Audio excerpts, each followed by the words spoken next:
Kembali di iNewsroom, pemirsa, Komisi Pemberantasan Korupsi kembali menggeledah rumah milik Bupati Sukoharjo nonaktif Etik Suryani di Kota Solo. Dalam penggeledahan tersebut, penyidik KPK menyita 2 koper hitam berisi 2,5 kg emas.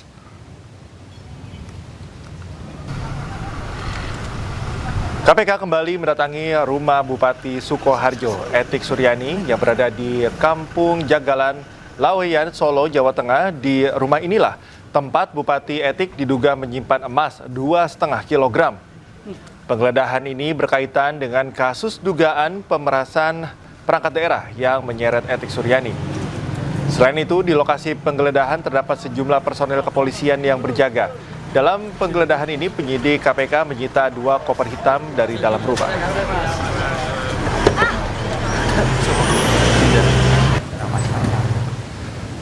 Pemirsa, Kejaksaan Agung membentuk tim penyidik khusus mengusut kasus yang menyeret ex-Jampitsus Febri Adriansyah. Tim penyidik khusus bentukan Kejagung diisi 9 jaksa senior mayoritas alumni KPK.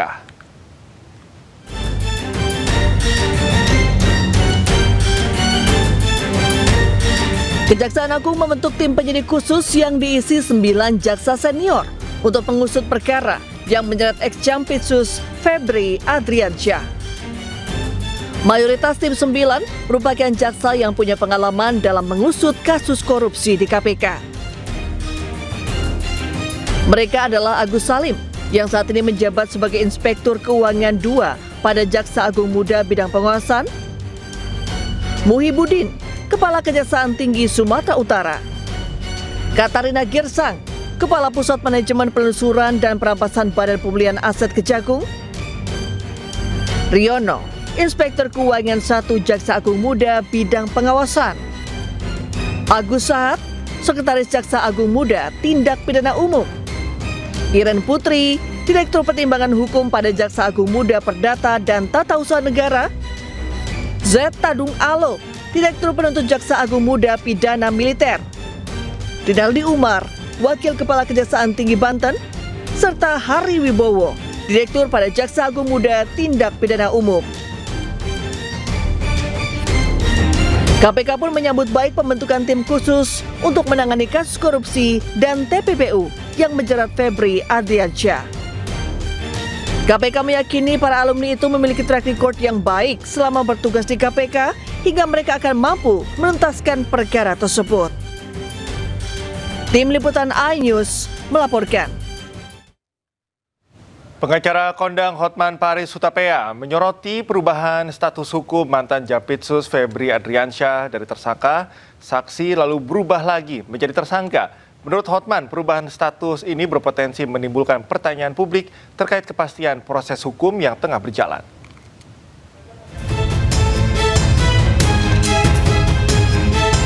Dalam 1 hari, status hukum ex-Jampitsus Febri Adriansyah berubah sebanyak 2 kali. Dari tersangka menjadi saksi, lalu diralat kembali jadi tersangka lagi. Rabu sore, Kejagung menerbitkan 3 sprindik baru dan mengumumkan status Febri Adriansyah sebagai saksi. Hal ini jelas berbeda dari Polri yang menetapkan status Febri Adriansyah sebagai tersangka pada 11 Juli lalu. Tidak gugur, tapi kan kita sprindik dulu, terbit. Tidak gugur, yang penting kita terima dulu, kita pelajari semua. Berarti berdasarkan sprindik yang dikeluarkan Kejagung, artinya Kejagung dalam pertimbangan kita termasuk sprindik dari Polri, orang dan sprindik dari Polri. sprindik yang dikeluarkan Kejagung artinya 2 orang itu masuk saksi? Iya, diantaranya sebut oknum salah satu negara. Hanya berselang beberapa jam setelahnya, Kejagung pun meralat pernyataannya terkait status Febri. Dalam siaran pers resmi, Kejagung menyebut status Febri masih sebagai tersangka. Berubah-ubahnya status hukum ex-Jampitsus Febri Adriansyah ini pun mengundang kritik tajam pengacara kondang Hotman Paris. Melalui unggahan di akun Instagram pribadinya, Hotman pun mengaku heran dengan dinamika penangkapan perkara tersebut. Pernyataan Hotman ini langsung jadi perhatian warganet dan memicu berbagai tanggapan di media sosial. Tim Liputan iNews melaporkan. Sementara itu, Ketua Masyarakat Anti Korupsi atau MAKI, Boyamin Saiman, mengaku kecewa dengan status tersangka yang disandang hingga kini ex-Jampitsus Febri Adriansyah belum juga ditahan. Ia pun berencana mengajukan pra-peradilan dan menggugat Kejaksaan Agung terkait penundaan penahanan ini. Saya ya kecewa, kenapa kalau ini sudah ditetapkan tersangka, sudah ada surat perintah penyidikan, sudah ada barang bukti dan juga alat bukti, kemudian tidak dilakukan penahanan. Maka nanti ya gantian saya mengajukan gugatan kepada Kejaksaan Agung karena tidak segera melakukan penahanan terhadap tersangka-tersangka, dalam hal ini FA misalnya gitu. Dasarnya apa? Pasal 158 huruf E KUHP yang baru, di sana dikatakan penundaan tidak sah termasuk objek pra-peradilan. Nah, kalau sudah tersangka tidak ditahan itu kan namanya itu menunda-nunda gitu kan, karena harusnya kan ditahan karena ancaman hukumannya juga tinggi, di atas 5 tahun gitu. Nah, itulah harapan saya segera dilakukan penahanan. Nah, kalau nanti Pak Febri juga melakukan pra-peradilan tidak sahnya penetapan tersangka atau tidak karena ditahan gitu, tidak sahnya penahanan, ya mereka juga harus siap juga. Memang penyidik itu sekarang bisa diuji dari kanan, dari kiri, dari pelaku maupun dari si korban. Nah, kami mewakili korban gitu. Jadi saya kemarin agak ada perbaikan bahwa penetapan tersangkanya tidak gugur. Nah, itu kan di kepolisian, tapi di tingkat penyidik Kejaksaan Agung sudah ada nggak surat penetapan tersangka yang administrasinya dibuat benar, misalnya juga diberitahukan kepada si tersangkanya. Nah, justru itulah kita tunggu seminggu ini, 2 minggu lah maksimal, nanti akan kita gugat pra-peradilan jika itu kemudian tidak ada progress report.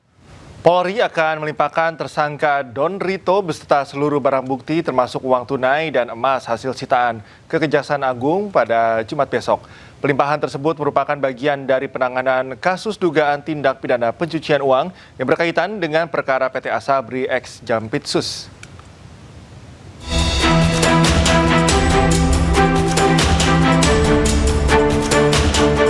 Polri bakal melimpahkan Don Rito, tersangka kasus tindak pidana pencucian uang atau TPPU PT Asabri termasuk barang bukti ke Kejaksaan Agung Jumat besok.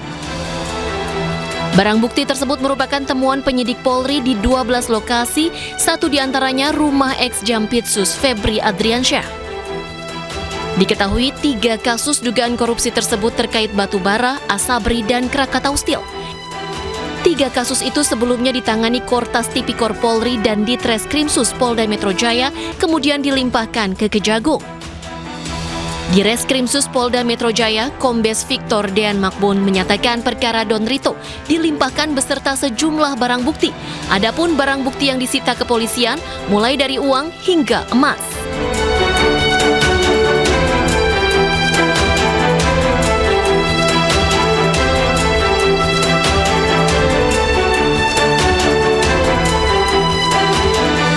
Sementara kuasa hukum Don Rito menyatakan bahwa kliennya diduga menjadi korban konflik antar lembaga yang memiliki kewenangan besar.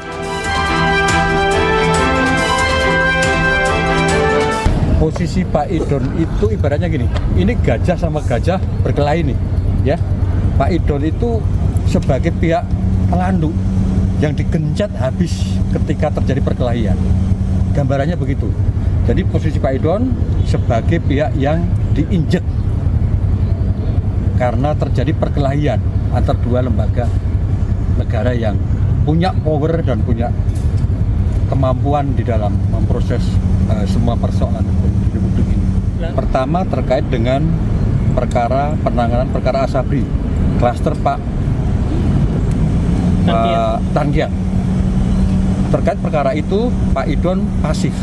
Dia tidak kenal Pak Tangiang dan tidak ada interaksi baik secara personal ataupun secara finansial. Terus kedua terkait dengan masalah suplai batu bara di PLN.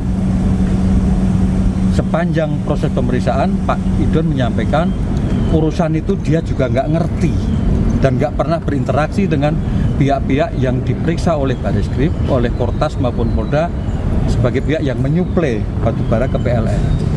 Yang ketiga terkait dengan persoalan piutang PT CBS dengan PT KNI, anak usaha Krakatau Steel, itu juga sama. Pak Idon tidak ada hubungan apa-apa dengan urusan itu. Ngerti aja tidak?